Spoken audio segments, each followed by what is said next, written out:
Hi guys, Kamal with Mac here today to teach you how to prepare an exam timetable and how to get prepared for exams. To watch more videos with me, please do not forget to subscribe my channel and also please click the bell button so you'll be notified every time I upload a video. This video is all about how to prepare an exam timetable. Many students ask me this question, so how can we prepare a exam timetable? How can we exactly sit for a certain timetable? And what are the ways we can focus on the exams rather than focusing on procrastinating? So I'm going to give you today 8 tips how to make it beautiful and easy, accessible and also achievable. So let's start with the first one. When you are starting with a timetable, remember to write down your schedule. That's the first one. What is writing down the schedule? Like you need to write down all the schedules you have for a particular, maybe if you are going to write the exams in 13 days of time, your commitment should be written down on a paper. So the commitments will actually say what are the things you need to do and how you need to stop some sort of commitment which is not useful for your exams, like going out with your friends, using social medias maybe for 3 hours a day, maybe spending a lot of time with your friends and speaking unnecessary talks. So those things we can reduce it, and that schedule should be written it completely with your whole heart.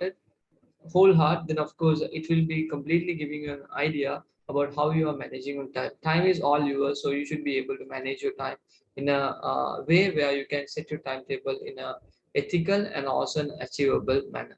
The second thing you need to know when it comes to preparing a timetable is about collecting the resources for exams. Many students is that I have set a timetable but I don't know how to study for my exam. I remind you, when you are getting ready for exams, you need to be able to sit it, collect all the resources what you need for your exams. The basic thing, get all those resources in your table. So when you put all the resources in your table, you have the mindset, okay, now it's time to get prepared for the exam. So before preparing the timetable, prepare the resources what you need for your exams. You can ask your friends, you can ask your teachers for completed, fill all the notes what you really need for your exams. Even you don't understand the notes, but no worries, just fill it and complete the entire resources which is available. Or when you're learning it, you'll be finding where should I go and find the resources. So that will be a problem on your timetable. So your timetable can go a mess up on that point. So you should be able to collect the resources to prepare your exams in a better way. Then the third thing is what we need to know is the important part. Know your exam dates. How do we know our exam dates? Most probably if you are a Cambridge student, you will be getting a timetable from your examination board or from your school. If you are a private candidate, from examination board, and if you are from school candidate, you will get a timetable from your school. List that out on your timetable. When is your exams? So you should have a knowledge. Okay, my max exams is on this date. Maybe my science exam is on this date. My CS exam, my computer science exam is on this date. So you can allocate which time, when is the exam, and based on the exams, you can give much preference for the particular paper which you are going to put it in the format. Then the fourth thing is preparing a timetable format. Now I'm going to take you guys to a particular screen. So I'm going to show my work Excel sheet. You guys can see here. This is a to-do list which I have actually done in my Excel. Now this is one of the easiest way you guys can actually follow up when you're doing the papers. The reason you might see here in my to-do list, I put the dates on one side. You can see here. I'll take my spotlight and show.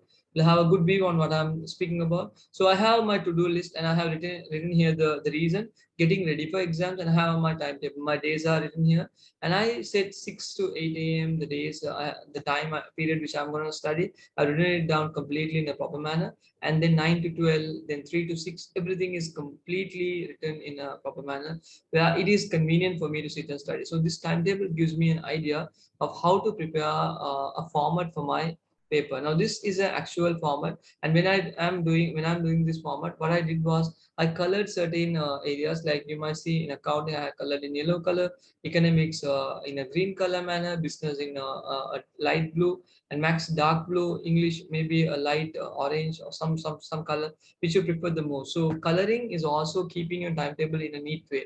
And in between, when you prepare timetables, you should have also some sort of breaks. You can't at a stretch study, scientifically it is proven that you can't study more than 40 minutes in sitting in one place. But I have said, like, I have the capacity to study from 6 to 8 a.m. I have the capacity to study to 9 to 12 p.m. and I have the capacity to study for 3 to 6 p.m. So when you set this type of timetable, it should be something which is okay. Okay, it's a considerable one. We should be it is an easy way to learn it completely, and also it is giving us a proper view on what we have actually done. So when we as I said, preparing a time table is one of the, like, the format is one of the basic thing when you are preparing the timetable. So knowing the timetable format, so I have taken a timetable format. You can design the timetable format you like, and allowing study breaks is one of the important things. That's the fifth factor.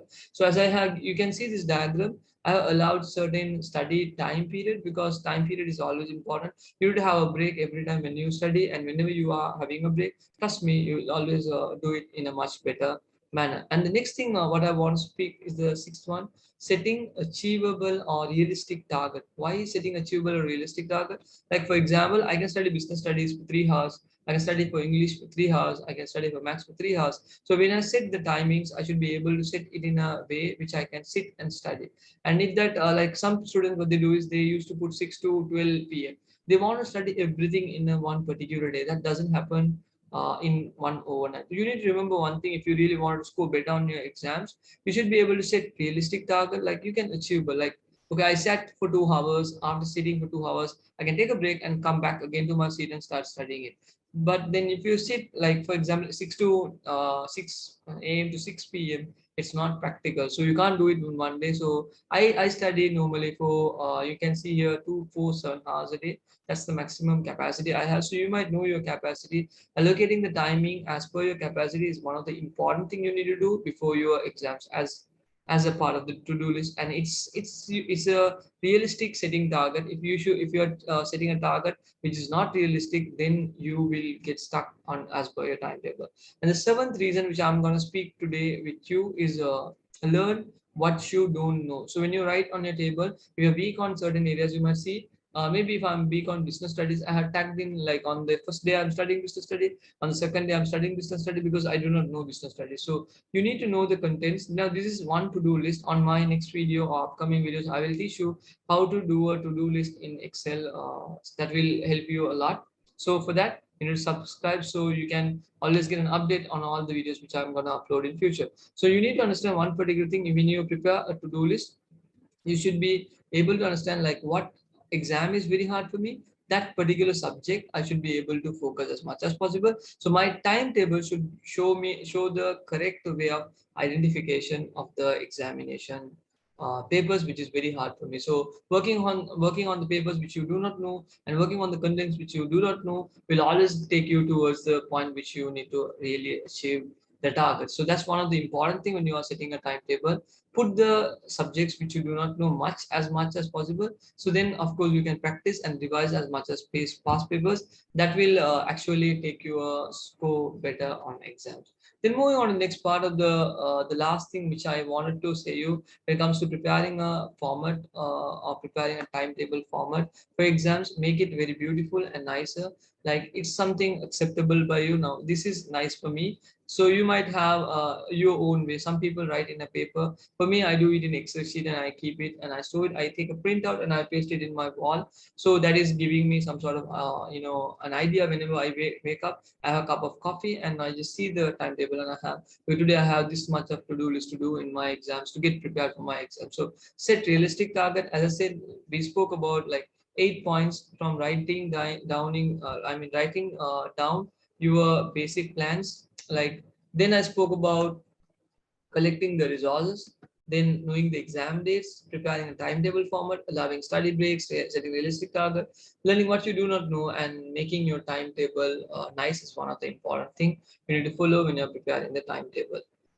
I hope you guys understood something out of this message, and please do not forget to subscribe my channel to learn with me more, and also to get a lot of good updates for your exams. If you like this video and if you learned something out of this video, please comment on the comment section so we can put, like, if you have any questions relating to certain areas, certain topics, you can ask me. I'm always ready to give a video and explain my way of suggestions which will improve your lifestyle and your knowledge. See you guys on another video. Have a nice day. Bye.